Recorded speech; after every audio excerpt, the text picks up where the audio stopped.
pagi hari ini kami telah memuji Engkau. Waktunya kami mendengarkan firman-Mu. Biarlah firman-Mu menjadi peneguhan bagi hidup kami. Kami percaya kemuliaan janji-Mu dinyatakan bagi kami dalam hari ketuanan Roh Kudus ini. Biar Tuhan berkarya sepenuhnya dan kami kembali memiliki hati yang penuh menyerah kepada Engkau saja. Urapi pakai hamba-Mu Tuhan, berkati umat Tuhan pada siang hari ini. Dalam nama Yesus Tuhan kami berdoa, haleluya, amin. Silakan duduk. Shalom, shalom, shalom. Puji Tuhan, saudara-saudara, saya bersyukur. Saudara, sebenarnya new normal akan dilaksanakan pemerintah pada tanggal 1 besok hari. Tapi hampir semua gereja-gereja di Bitung kegiatan mereka dilakukan mulai ini. Ya, mungkin kalangan Katolik dan agama Katolik mereka belum, tetapi puji Tuhan saudara, kita bisa melakukan ini semua ada dalam rancangan Tuhan. Saya sebenarnya rindu kita semua mengenakan masker.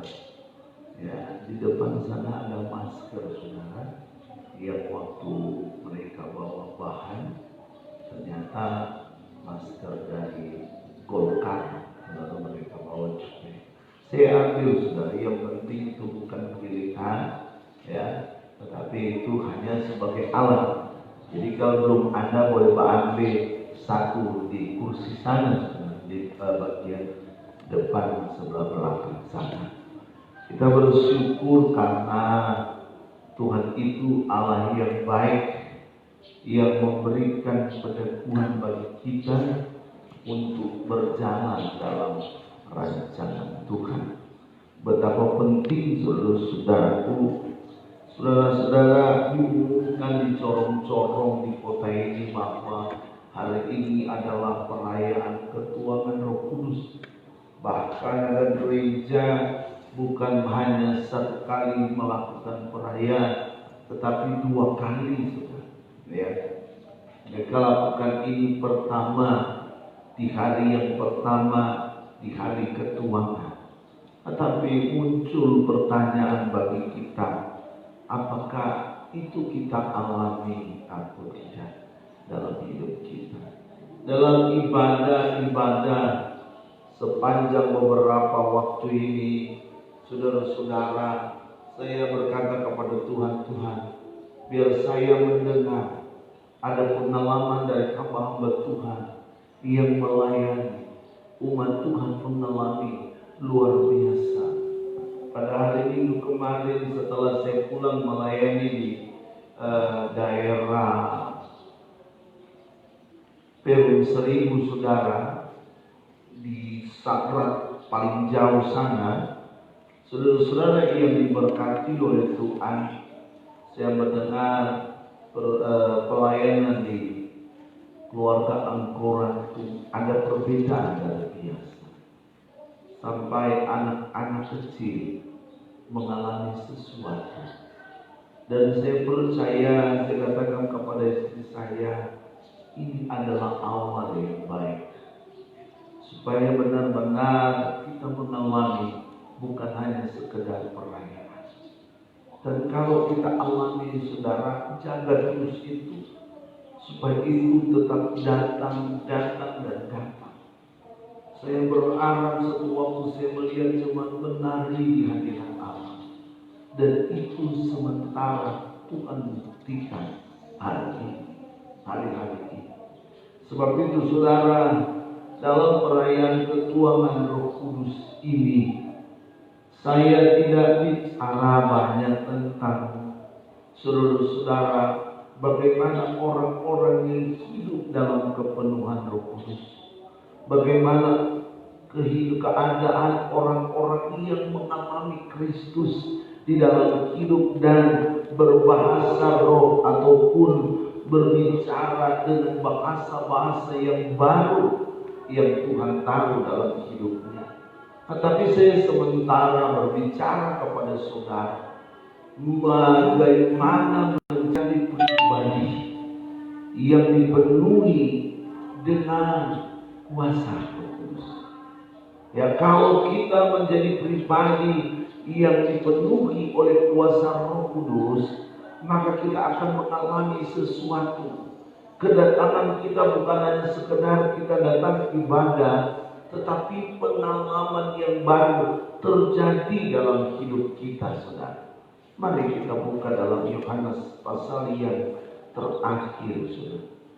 Yohanes pasal 21 ayat 17 sampai dengan ayat 19.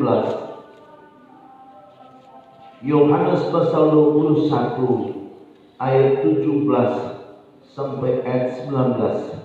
Saya baca ayat 17, saudara baca ayat 18, 19 kita baca bersama-sama. Mari bangkit berdiri, saudara.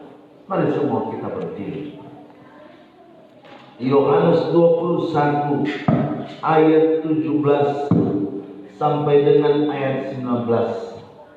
Saya akan baca bagi kita semua ayat 17. Kata Yesus kepadanya untuk ketiga kalinya, Simon anak Yohanes, apakah engkau mengasihi aku? Maka sedih hati Petrus karena Yesus berkata untuk ketiga kalinya, apakah engkau mengasihi aku? Dan ia berkata kepadanya, Tuhan, engkau tahu segala sesuatu. Engkau tahu bahwa aku mengasihi engkau. Kata Yesus kepadanya, gembalakanlah domba-dombaku.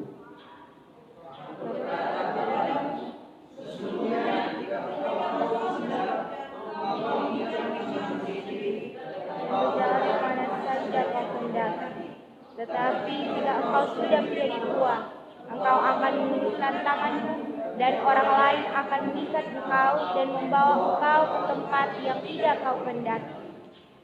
Sama-sama. Dan hal ini dikatakannya untuk menyatakan bagaimana Petrus akan mati dan memuliakan Allah. Sesudah mengatakan demikian, ia berkata kepada Petrus, ikutlah aku. Silakan duduk.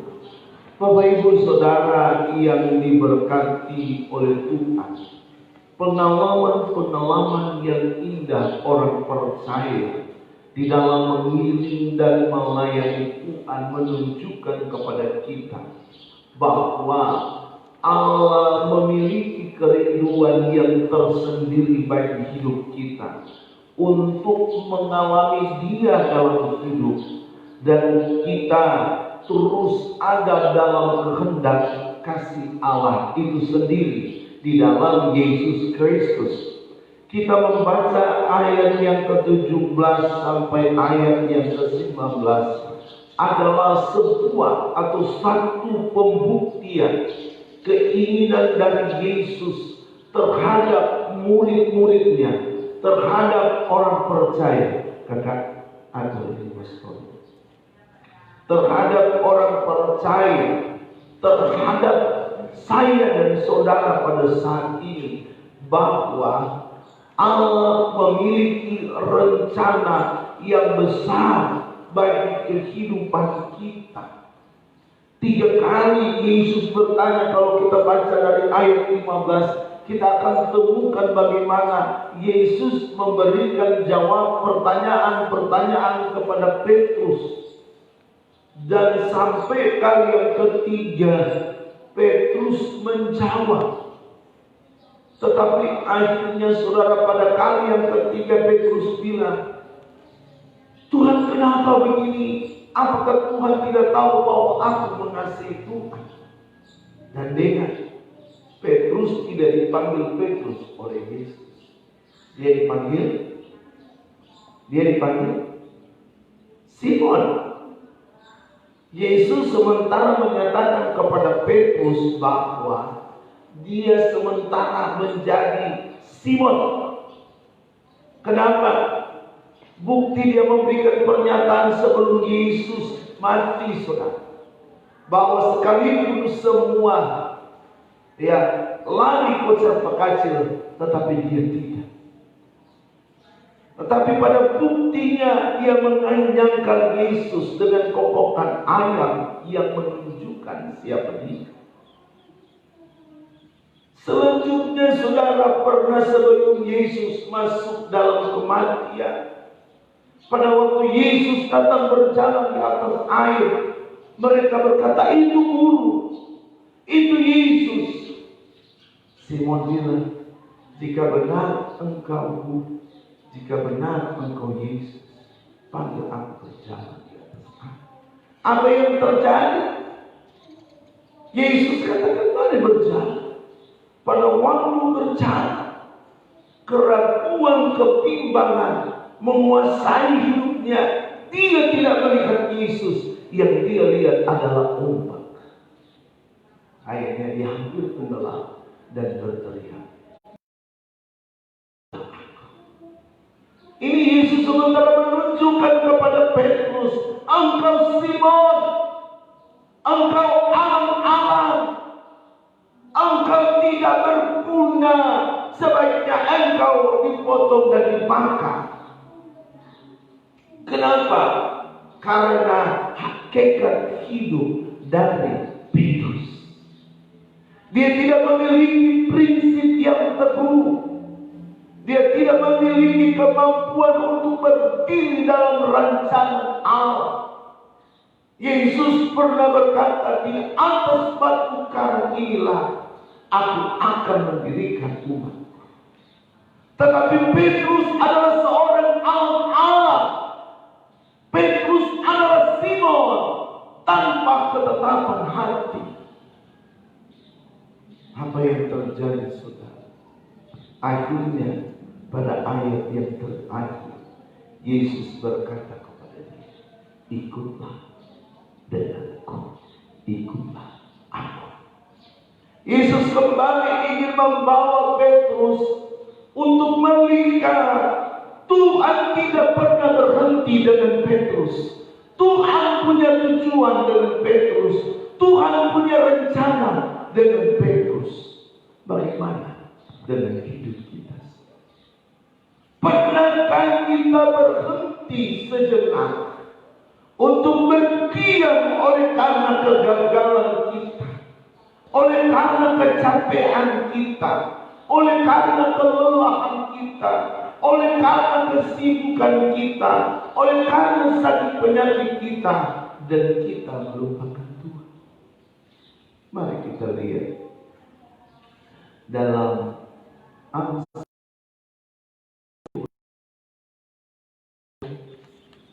Amsal 16 ayat 2.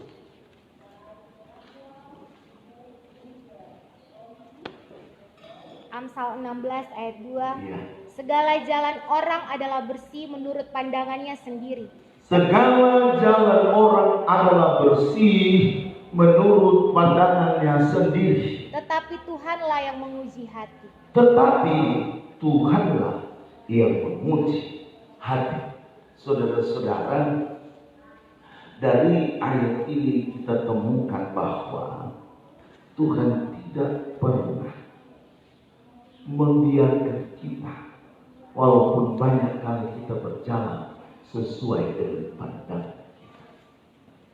Tuhan tidak pernah berpaling dari kehidupan kita, karena kita berjalan hanya sesuai dengan pandangan kita sendiri. Menurut kita Alkitab itu dia yang begini, berarti Tuhan mesti begini. Tadi mau, kita mau.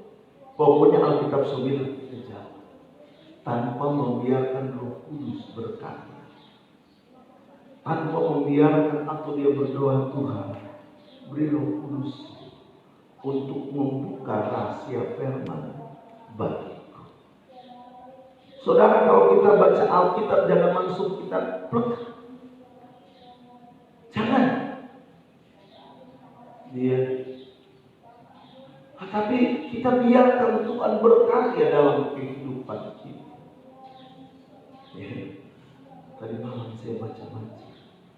Saya temukan, iya Tuhan. Dan kalau orang manusia cuma berjalan sesuai dengan pandangan, mau gimana? Kemarin saudara, saya ajak istri saya, kita besok jemaat yang bukan besok memberitahukan tentang ibadah hari ini kepada Heni, walaupun saya tidak ada mereka. Ya. Dan setelah situ saya bilang, ayo kita jalan-jalan dulu baru pulang. Selama Tuhan dua kita bersama-sama. Ya. Saya bilang kepada ibu gembala, jangan dulu pulang. Mungkin antar dia berjalan sampai di jalan tol di Gaudita. Ternyata rame di sana. Bapak-bapak, ibu-ibu, orang berjilbab, orang kita banyak. Saya kaget, pemandangan indah. Kita suka mau terus, karena kan cuma dekat, cuma beberapa menit, tidak 1 jam sampai di Manado. Tapi tuminya cuma 2 garis di motor.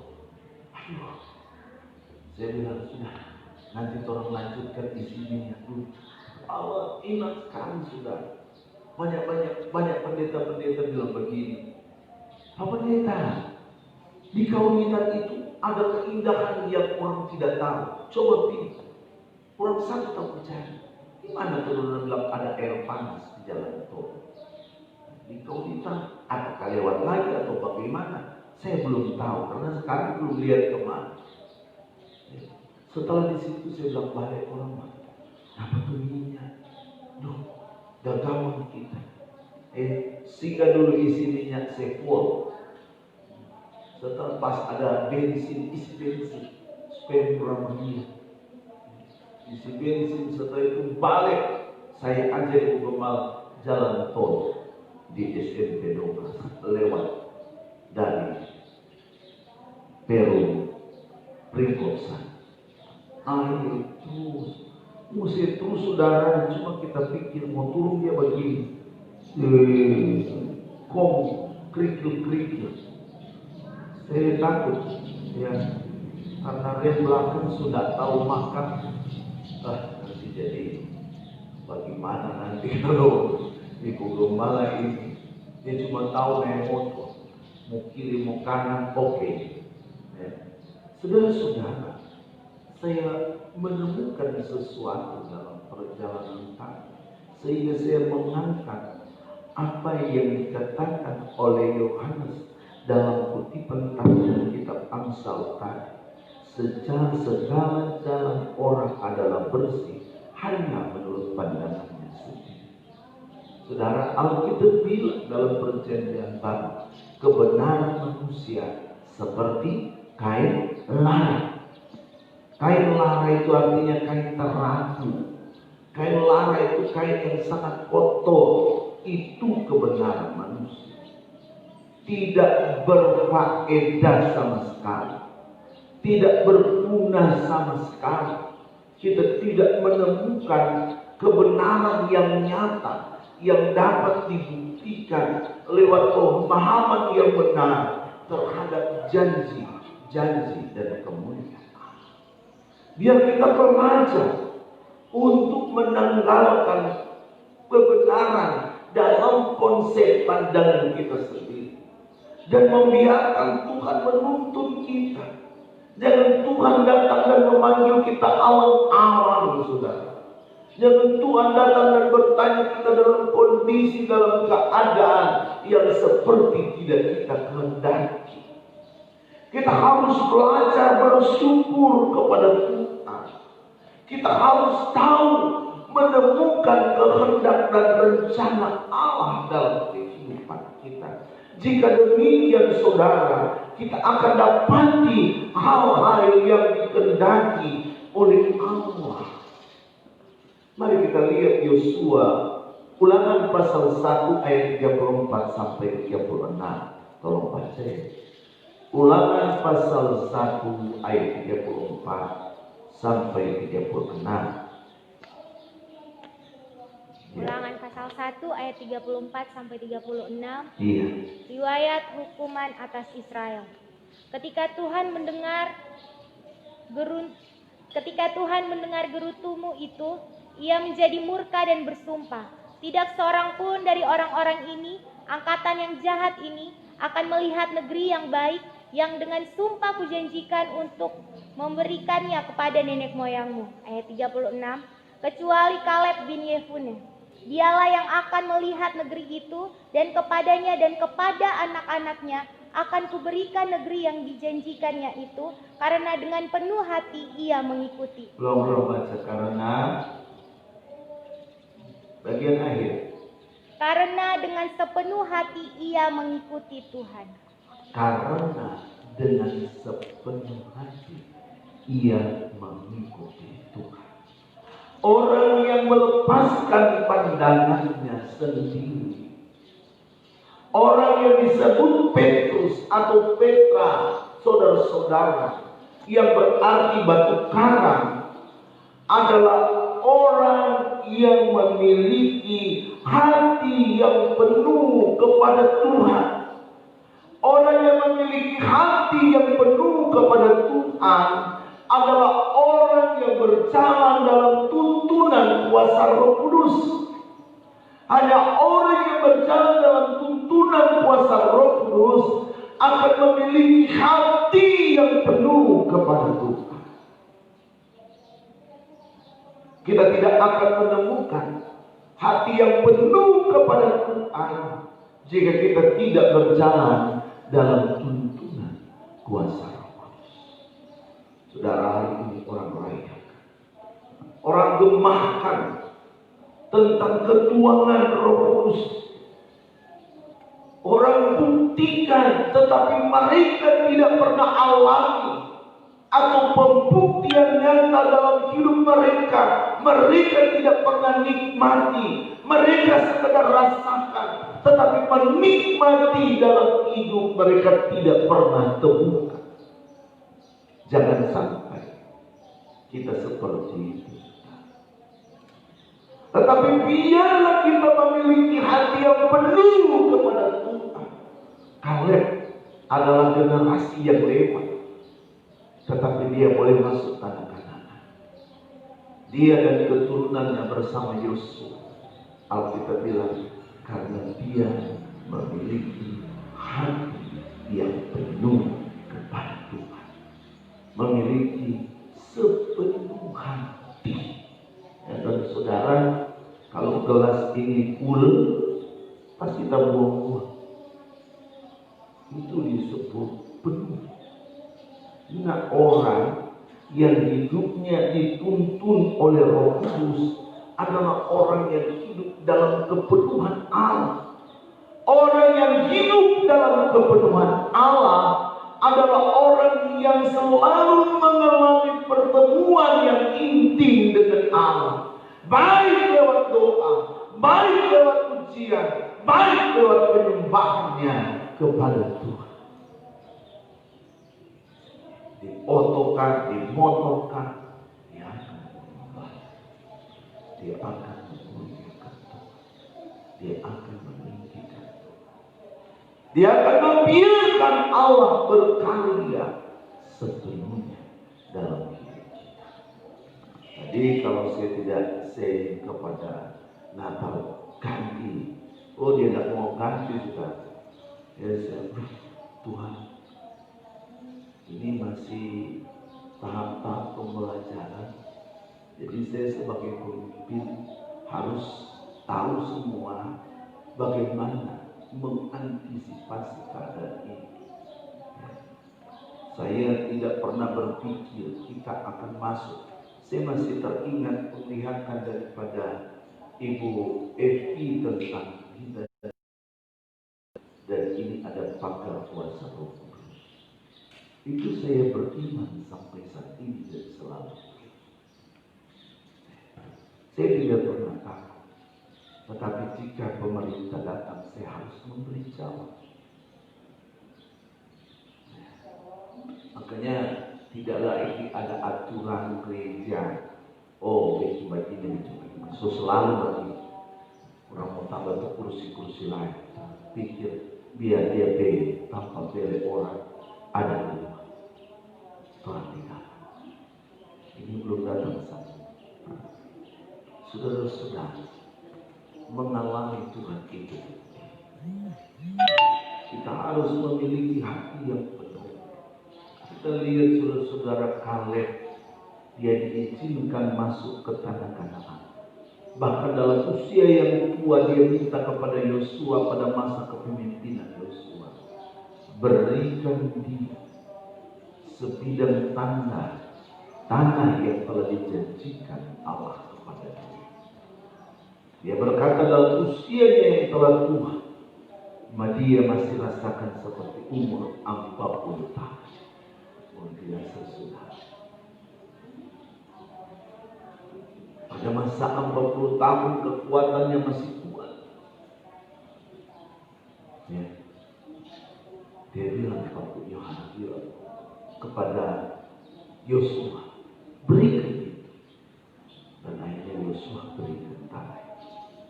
Kita akan diberikan oleh Allah dalam kehidupan kita manakala kita mengandalkan Tuhan. 1 Petrus 1 ayat 22. Tolong baca. 1 Petrus 1 ayat 22.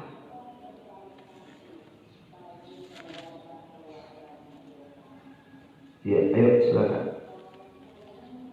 1 Petrus 1 ayat 22. Ya. Dia tidak berbuat dosa dan tipu tidak ada dalam mulutnya. 1 Petrus 1 ayat 22.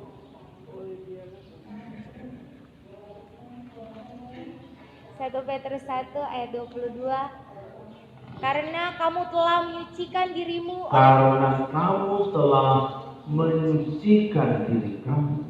oleh ketaatan kepada kebenaran, sehingga kamu dapat mengamalkan kasih persaudaraan yang tulus ikhlas. Hendaklah kamu bersungguh-sungguh saling mengasihi dengan segenap hati.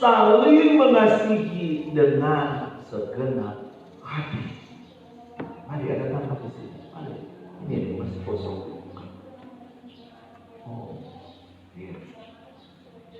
Kita harus, dia katakan saudara-saudara dalam ayat ini, kita harus mengamalkan kasih persaudaraan. Kasih persaudaraan itu selalu dibilang apa? Ya, dalam Alkitab disebut kasih Philadelphia. Kasih persaudaraan harus diamalkan dalam hidup kita. Itu bukti ketaatan kita kepada firman Allah yang menjadi kenyataan dalam hidup kita bahwa benar kita mengamalkan kasih persaudaraan dengan tulus ikhlas. Ya, saling menolong satu dengan yang lain.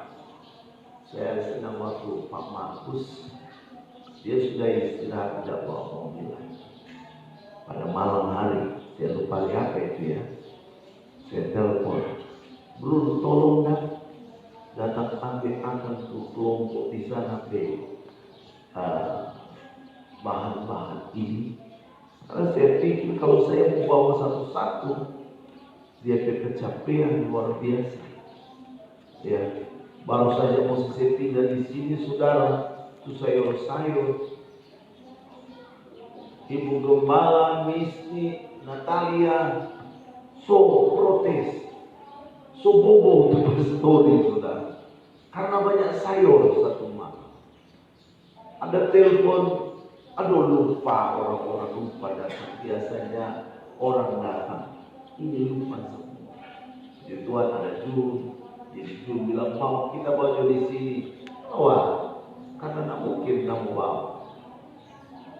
Hari besoknya sayur-sayur masih full di meja-meja dan di lantai, sobo musuh di dalam rumah, karena kan itu agak becek saudara kalau sayur-sayur yang di dalam plastik seperti itu. Ibu gembala dia tidak bisa tidur, mereka tidak bisa tidur, tapi saya bangun pagi, amin. Walaupun capek, pagi-pagi telepon, datang. Tak langsung saya bisa gimpur gembala-gembala yang belum dapat. Oh iya, ada 22 gembala. Saudara, sempat saya kasih. Pada akhirnya kurang 1 atau 2 dari mesti bikin kumar ini kali mesti babekin kita rasa sedap. Baru ini kali. Mudah-mudahan selanjutnya ini sedap-sedap. Kita sementara contoh pada dia kan tak bilang cuma tak bikin mie kata suka bikin di bagi.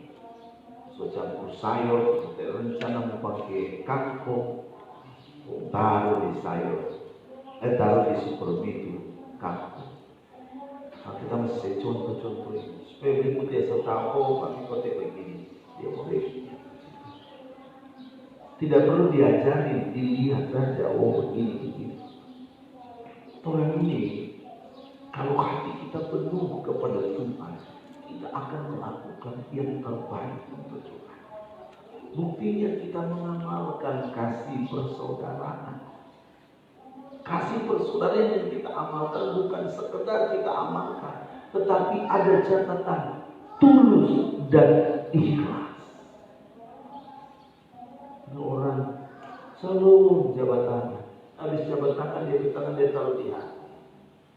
Setelah berkelahi kemarin, bukan taruh tangan di hati, taruh pelungku di bibir. Ini yang berbahaya saudara. Itu bukti saudara. Coba kita saling mengasihi satu dengan yang lain. Yang bisa, yang mampu, telepon gembala. Kita ada lebih beras, tapi hati ingin berbagi dengan orang yang tidak ada apa-apa. Kau so berdoa Tuhan setuju ini tuh orang cuma orang 2 gembala. Lakukan itu dengan tulus ikhlas, diberkati oleh Tuhan. Cuma malam-malam, besok malamnya kita ada antar ke teman-teman pendeta, 3 pendeta, 4 pendeta yang bawa motor kakak. Saya sudah tidak rasa, tidak bisa. Ayo bang, mereka kan. Dari semua pendeta yang kita datang, cuma 1 pendeta yang berdoa. Langsung dia bilang, mari kita berdoa. Dia nanti boleh orang mau bilang apa dia berdoa. Semua pulang dia ibu kepada begini. Ada tambahan, amin, ada Richard. Kasih. Akhirnya dia bilang dia begini. Soalnya kita berdoa, akhirnya ibu kasih akan gereja. Ibu tambah akan gereja. Tuhan, kalau kita memiliki kasih persaudaraan, itu dahsyat dan ajaib. Saudara mau amalkan kasih persaudaraan, amin. Saudara mau amalkan kasih persaudaraan, amin. Amin. Aduh, ada kotak ini keluar. Ada kotak ini keluar dari kita. Telepon Bapak Gembala, biar kita bawa. Bukti itu. Kalau kamu sepenuh hati dengan Tuhan, kalau kamu dituntun oleh Roh Kudus, bukan cuma saudara-saudara perayaan ketuangan Roh Kudus 2 hari, bukan cuma 1 hari. Setelah berdoa dalam sedikit, kami puji Tuhan diizinkan Tuhan melakukan puasa. Kami sudah sampaikan lewat WA grup Anastasis. Cuma ada 1 keluarga yang datang, sempat datang. Saya berharap banyak jemaat mau ikut karena tidak ada kegiatan gereja. Kami lakukan itu sejak bulan Maret. Ya, bulan Maret ya. Atau Februari akhir. Orang berpuasa bersama. Maret ya. Maret. Masih ada dong grace. Maret. Saya tidak lupa itu karena ada ulang tahun Ibu Gembala Pastor Grace. Ya, lakukan itu. Dan saya selalu berkata begini ke Tuhan, Tuhan, saya rindu jemaat alam. Saya rindu jemaat alam. Saya rindu jemaat alam. Kenapa saudara? Saya tidak ada kerinduan yang lain. Saya cuma dua kerinduan saya. Pembangunan gereja dilanjutkan dan jemaat mengalami Kristus dalam hidup.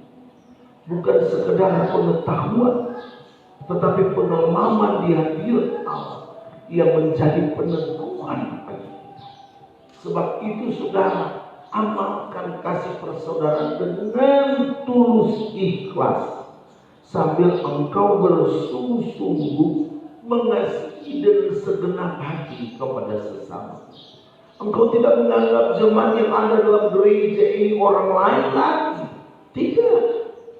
Tetapi kita menganggap kita adalah satu di dalam Tuhan. Amin. Kita satu dalam kasih, satu dalam kasih Tuhan. Bergandeng tangan kita semuanya, satu dalam kasih Tuhan. Kita satu.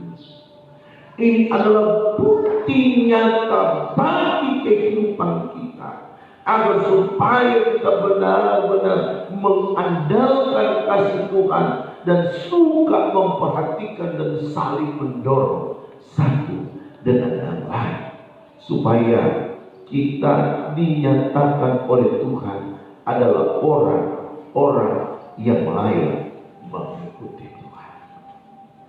Simon, apakah engkau mengasihi aku? Simon, apakah engkau mengasihi aku? Simon, 3 kali Yesus bertanya, dan akhirnya Simon tersadar, Petrus tersadar, pertanyaan Yesus adalah bukti nyata dalam hidupnya yang telah melupakan Yesus. Dia tidak bilang kepada teman-temannya, mari kita berkumpul berdoa, tetapi dia nggak lanjut orang, kerja dulu sama dia tempo, melak dulu Tuhan, cari ikan selama Tuhan tidak cari ikan. Jangan kita seperti itu, tetapi biarkan kita benar-benar mengalami Tuhan dalam hidup, dan kita akan temukan kuasa Tuhan itu terjadi di dalam hidup kita. Amin. Tuhan Yesus, firman adalah peneguhan bagi kami. Jadikan kami Allah kesukaan. Engkau adalah Bapa kami yang tidak pernah meninggalkan kami. Haleluya. Glory to Tuhan. Glory. Haleluya.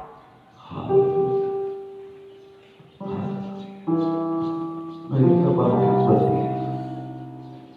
Nyanyikan satu pujian lama di tengah ombak dan arus pencobaan. Di tengah ombak dan arus pencobaan, hampir terhilang tujuan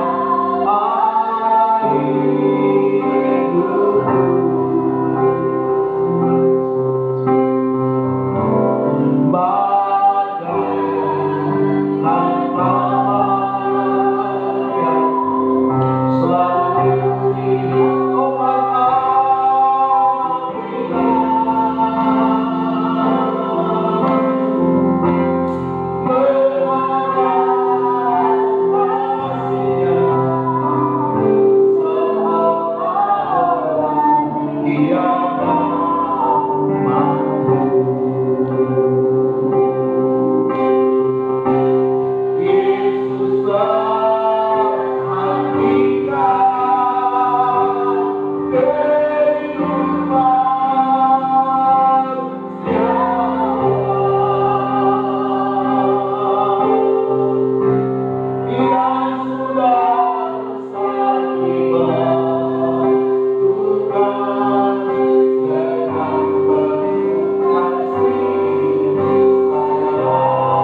Kami dapat menikmati suatu hal yang indah di tempat ini, Tuhan.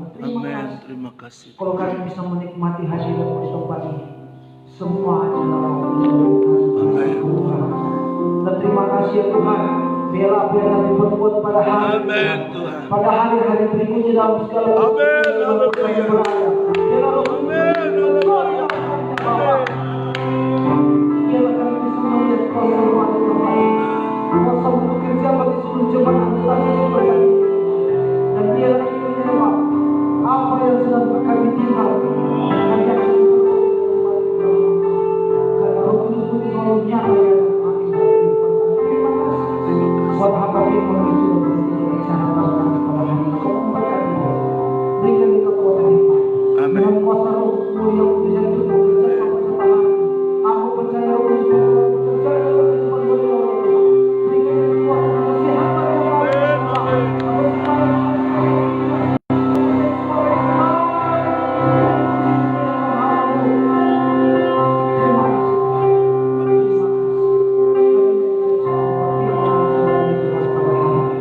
dan sebentar nanti Tuhan kami akan melakukan bersama